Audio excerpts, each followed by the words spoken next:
Hello friends, welcome to my channel Ignu Genie. So our today's topic is BCHCT 135 where okay, so ये chemistry का है हमारा and this is our part A. इस chemistry की video parts में आएगी, ठीक है, क्योंकि इस वीडियो में I have prepared answers for you, इसीलिए थोड़ा सा टाइम लग गया and some answers are like कुछ कॉपी नहीं हो पाते हैं properly on this. So basically अगर वो नहीं आएंगे, आपको नहीं दिख रहे होंगे, तो आप क्वेश्चन से आंसर फाइंड कर लेना, ओके. एंड अगर आपको नहीं समझ आ रहा होगा तो वो वहाँ पे जाके जो चैट जीपीटी होता है वहाँ पे जाके वो प्रॉपर तरीके से आपको शो करेगा वो आंसर्स. नाउ इस वीडियो में अराउंड 40 क्वेश्चंस हैं जो कि मोस्ट इम्पॉर्टेंट है आपके एग्ज़ाम पर्पसेस के लिए. एंड अराउंड 60% आपका ये कंप्लीट कवर कर लेगा. एंड पार्ट ए में हमारे पास 40 क्वेश्चंस हैं विद आंसर. सो आप इसका स्क्रीनशॉट लेते लें या फिर वीडियो के साथ साथ पढ़ते रहें आंसर्स, ओके. फर्स्ट क्वेश्चन है, What are azeotrophs? Can azeotrophs be separated into pure components by fractional distillation? Explain. Azeotrophs क्या होते हैं उसकी आपको डेफिनेशन बतानी है, क्या होते हैं, क्या हैं, और वो सेपरेट हो सकते हैं प्योर कंपोनेंट्स में बाय फ्रैक्शनल डिस्टिलेशन बताना है आपको. तो सबसे पहले तो एजियोट्रॉप्स के बारे में बता दिया, मिनिमम बॉइलिंग एजियोट्रॉप्स और मैक्सिमम बॉइलिंग एजियोट्रॉप्स भी बता दिए. अगर आपसे इसकी जगह ये पूछ ले तो आप ये भी आंसर कर सकते हो, ये भी आंसर कर सकते हो. देन सेपरेशन आ रहा है बाय फ्रैक्शनल डिस्टिलेशन, वो भी आपको अच्छे से एक्सप्लेन करा हुआ है. तो अगर आपसे कोई सेपरेट क्वेश्चन पूछ ले कि फ्रैक्शनल डिस्टिलेशन कैसे होता है एजियोट्रॉप्स का, तो आपको पता होगा. ये आपका अगेन कॉन्सेप्ट की तरह लेना, इनको कॉन्सेप्ट्स की तरह याद करना, ना कि एज अ क्वेश्चन, क्योंकि अगर क्वेश्चन की तरह करोगे तो सेम क्वेश्चन तो आने नहीं वाला है, सेम कॉन्सेप्ट आने वाला है, सेम क्वेश्चन नहीं आने वाला है. इसीलिए इसको एज अ कॉन्सेप्ट लो, एज अ टॉपिक लो, ठीक है. फ्रैक्शनल डिस्टिलेशन हमारा हो गया. Then we have what is a tie line in a liquid vapour phase composition curve for an ideal solution. Tie line क्या होती है लिक्विड वेपर फेज कॉम्पोजिशन में, कॉम्पोजिशन कर्व एक आइडियल सोल्यूशन के लिए. तो आपके पास यहाँ पे आंसर दे रखा है. सबसे पहले टाई लाइन क्या होती है, सिग्निफिकेंस क्या होता है, एंड देन एग्जांपल क्या होता है, ठीक है. And then state and explain Raoult's law, important है राउल्ट्स लॉ, ठीक है. आपको यहाँ पे उसका स्टेटमेंट दे रखा है और उसका एक्सप्लेनेशन दे रखा है, मैथमेटिकल एक्सप्रेशन दे रखा है, एंड टोटल वेपर प्रेशर क्या होता है, कंडीशंस फॉर वैलिडिटी क्या होती हैं, सिग्निफिकेंस क्या होता है, लिमिटेशंस क्या थी, पूरा प्रोवाइडेड है. Then we have question 3, define critical solution temperature for partially miscible liquid pairs. Explain the effects of KCI, sodium oleate and succinic acid on the CST of phenol water system. सबसे पहले CST क्या होता है, effects क्या होते हैं KCI के, effects of sodium oleate, and then effects of succinic acid और importance of CST. I hope आपने स्क्रीनशॉट्स ले लिए हों इसके साथ के साथ, है ना. Now let's move forward to question 5. Explain the term conjugate solution, state Nernst distribution law and discuss its limitation. Conjugate solutions क्या होते हैं और उनके characteristics क्या होते हैं यहाँ पे mention है. फर्स्ट पार्ट complete हो गया, ठीक है.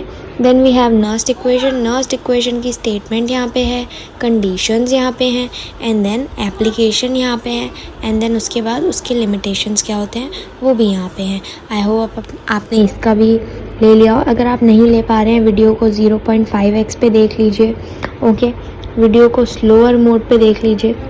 Then we have 6th question, an immiscible mixture of an organic liquid A and water distills at 372 Kelvin. Calculate the relative molar mass of liquid A if the distillate contains this % water by mass. और हमारे पास ये given है.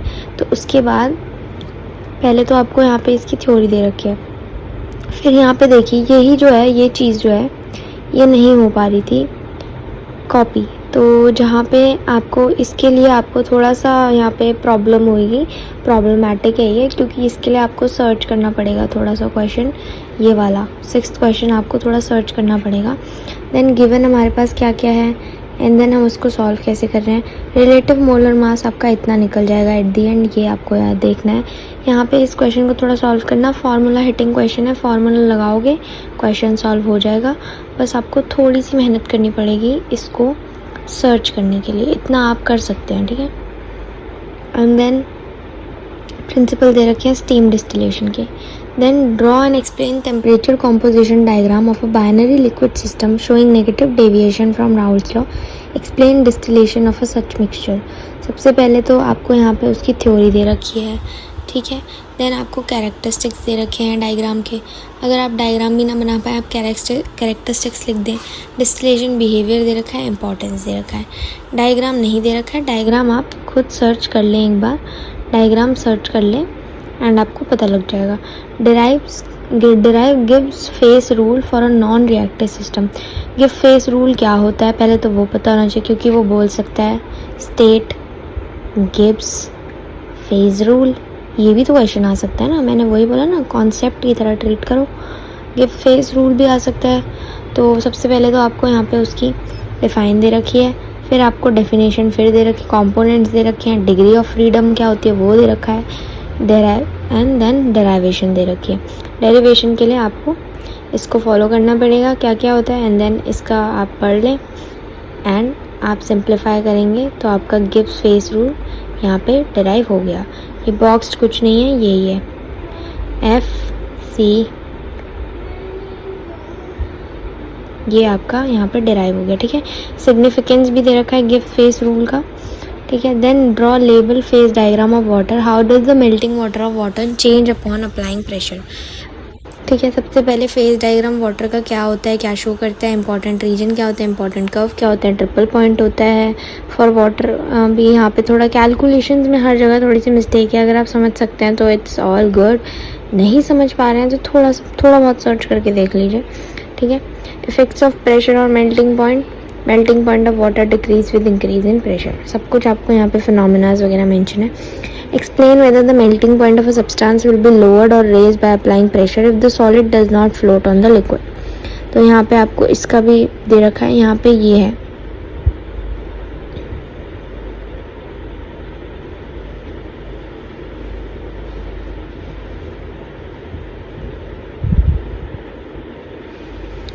Volume of solid, okay, where pressure is applied. यहाँ पे आपको इसका answer दे रखा है melting point increases with increase in pressure. फिर ली चैटलियर्स प्रिंसिपल को लगा के भी आपको यहाँ पे एक इसका एक्सप्लेनेशन दे रखा है, आप दोनों में से कोई भी लर्न करके जा सकते हैं। Sketch a plot of chemical potentials against temperature for liquid, solid, liquid and gaseous form of pure substances. Comment on the stability of phases. Indicate the melting and boiling points in this plot. What thermodynamics criterion is used to locate melting and boiling point. ठीक है। Now आपके पास chemical potential क्या होता है, सबसे पहले वो behaviour of different phases and then stability of phases, melting point, boiling point, thermodynamics criterion and उसके बाद उसका सिग्निफिकेंस, ठीक है। Then following terms isoplete, tie line, lever rule, आपको इनको एक्सप्लेन करके दे रखा है, इनकी कैरेक्टरिस्टिक्स, डेफिनेशन सब एक्सप्लेन्स है, टाई लाइन का भी, लीवर रूल का भी। And now zinc magnesium form a the compound, draw the schematic phase diagram for the magnesium zinc system showing the eutectic point and label और रीजन्स। तो ठीक है, आपको यहाँ पे ये इसका आंसर प्रोवाइडेड है कैसे। Magnesium zinc system is an example of a binary alloy system containing a intermediate compound, उनका सिस्टम इसका एग्जांपल है, ठीक है, बाइनरी अलॉय सिस्टम का। एंड देन उसमें क्या क्या गिवन है, फीचर्स क्या होते हैं, रीजन्स क्या होते हैं, एंड यूटेटिक रिएक्शन क्या होगा, इंपॉर्टेंस ऑफ द डायग्राम।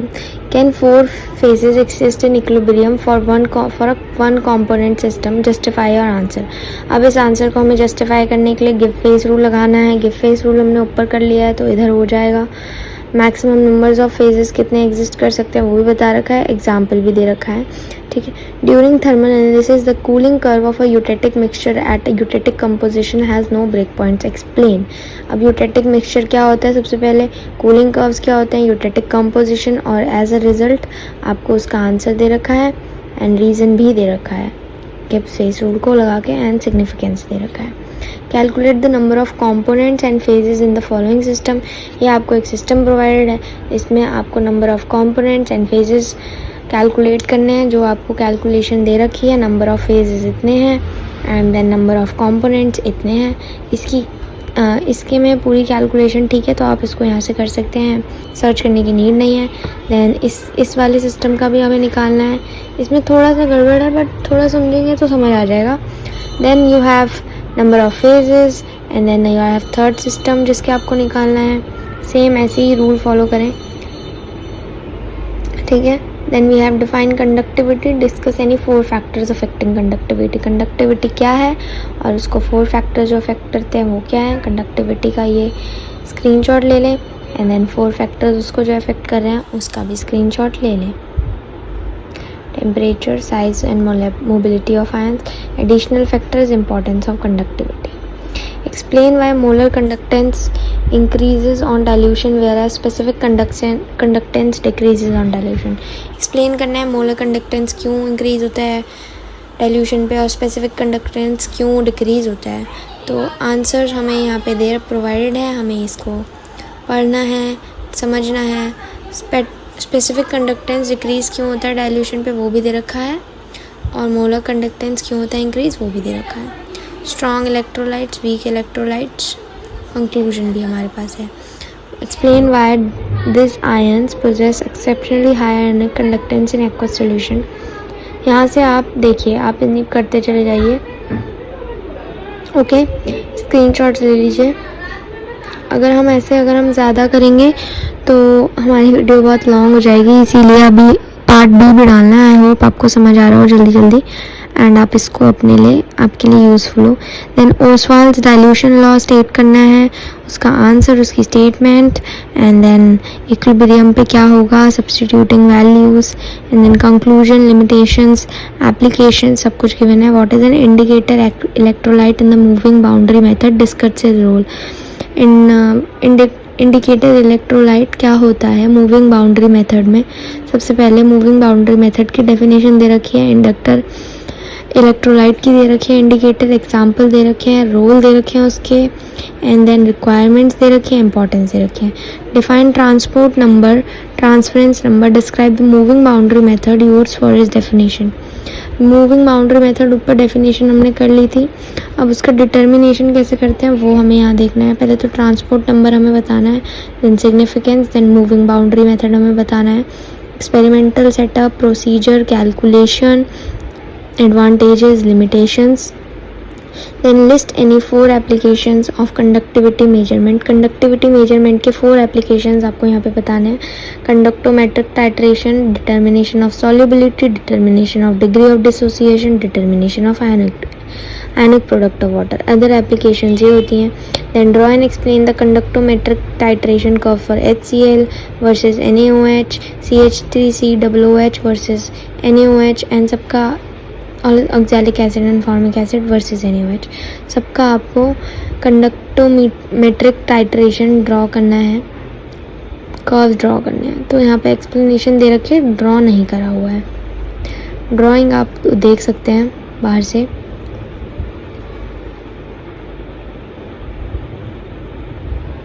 ठीक है, can a mixture of HCl and CH3OH be titrated conductometrically using NaOH, explain.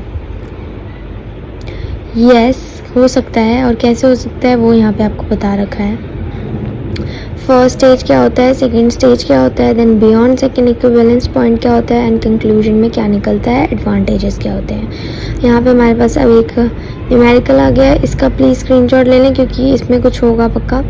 Screenshot ले लें एंड देन उसके बाद इसका आंसर्स आप वहाँ से निकाल लें ChatGPT पे से। आपका रिजल्ट 4.5 सेंटीमीटर आने वाला है। देन अगेन आपके पास एक न्यूमेरिकल है, न्यूमेरिकल्स थोड़े ठीक से नहीं हुए हैं तो प्लीज़ आप इसको थोड़ा सा सर्च करके इतनी सी मेहनत कर लीजिए 2-3 क्वेश्चंस के लिए, इनको सर्च करके आप निकाल लीजिए। ठीक है, इस वाले क्वेश्चन में भी सेम, इसमें भी सेम न्यूमेरिकल है। Involving LICL, calculate transport number, इसमें भी ट्रांसपोर्ट नंबर कैलकुलेट करना है। अगर किसी को समझ आए यहाँ से भी तो इट्स ऑल राइट, आप देख सकते हैं। जिसको ना है वो जाके ChatGPT पे से कर सकता है। Differentiate between reversible and irreversible cell. Reversible cell और इरिवर्सिबल सेल पे आपको यहाँ डिफरेंशिएशन दे रखा है, एग्जाम्पल दे रखे हैं एंड इम्पॉर्टेंस दे रखे हैं। गैल्वेनिक एंड इलेक्ट्रोलाइटिक सेल पे भी आपको यहाँ पे दे रखे हैं, एग्जाम्पल्स दे रखे हैं एंड एप्लीकेशन दे रखी है। Concentration cell with transference and without transference. Concentration cell जो होता है विदाउट ट्रांसफरेंस कैसा होता है, विद ट्रांसफरेंस क्या होता है, वो भी आपको यहाँ दे रखा है और उसका डिफरेंशिएशन भी दे रखा है। What process occurs at anode in a galvanic cell. Anode पे कौन सा प्रोसेस होता है गैल्वेनिक सेल पे, उसको आपको एक्सप्लेन करना है, वो यहाँ पे गिवन है। कैरेक्टरिस्टिक्स क्या होते हैं, इंपॉर्टेंस क्या होता है, data is also given. Right 2 disadvantages of the hydrogen electrode for pH determination. pH determination के लिए 2 डिसएडवांटेजेस क्या होते हैं हाइड्रोजन इलेक्ट्रोड के, वो देने हैं। तो 2 डिसएडवांटेजेस आपको दे रखे हैं, अदर डिसएडवांटेजेस भी दे रखे हैं ताकि एग्जाम में आप लिख सकें। Name an electrolyte other than KCl that can be use in salt bridge, give reason for your answers. यहाँ पे आपको रीजंस दे रखे हैं। Okay, function of salt bridge क्या होता है वो भी दे रखा है। Write half cell reaction and Nernst equation for the following. Quinhydrone electrode use in pH measurement. Answers is given are given. यहाँ पे थोड़ी सी दिक्कत है, इसको आप प्लीज़ सर्च करके निकाल लें। थोड़ा सिग्निफिकेंस और लिमिटेशंस भी हैं। State Faraday's first and second law of electrolysis. Faraday का लॉ आपको स्टेट करना है। Okay, it is also important. Second law आपको दे रखा है, इम्पॉर्टेंस दे रखी है उसकी। Everything is given. Then we have using standard electrode potential determine whether the reaction. यहाँ पे थोड़ा सा दिक्कत है, ठीक है, ये क्वेश्चन का ही पार्ट है और इसको आप सर्च करके निकाल लें थोड़ा सा, या इसका स्क्रीनशॉट ले लें और इसको सर्च कर लें, ठीक है, देन आपका लग जाएगा question. Then we have question number 38 जिसमें भी आपका न्यूमेरिकल ही है, so please I would suggest take a screenshot and search it. Okay, and then we have question 39 जिसमें आपको इलेक्ट्रोड पोटेंशियल डाटा को यूज़ करके स्टैंडर्ड इलेक्ट्रोड पोटेंशियल कैलकुलेट करना है, जिसके लिए you have to use ChatGPT again. ऐसे 4-5 questions के लिए आपको यूज़ करना पड़ेगा, बाकी सबके आंसर्स तो प्रोवाइडेड हैं, तो थोड़ा बहुत आप मेहनत कर लें, हो जाएगा आपका। इस क्वेश्चन के लिए भी करना पड़ेगा। तो ऐसे अब now you have to search around 6 questions on ChatGPT इस पूरे वीडियो से, क्योंकि उसका जो कॉपी होता है ना यहाँ पे वो थोड़ा सा रिलायबल नहीं होता है, तो वो वहाँ पे जाके ही आप थोड़ा सर्च कर लें एंड आपको बेटर नॉलेज के लिए वो हेल्प करेगा। एंड हमारे इसी के साथ पार्ट A जो है वो कंप्लीट होता है, पूरा क्वेश्चन सेट। एंड ये सारे इंपॉर्टेंट क्वेश्चंस थे, श्योर आपके एग्ज़ाम में इनमें से कुछ आने वाला है, इसका कॉन्सेप्ट्स आने वाले हैं, यही कॉन्सेप्ट के क्वेश्चंस आएंगे एग्ज़ाम में। All the best for your exam and thank you so much for watching.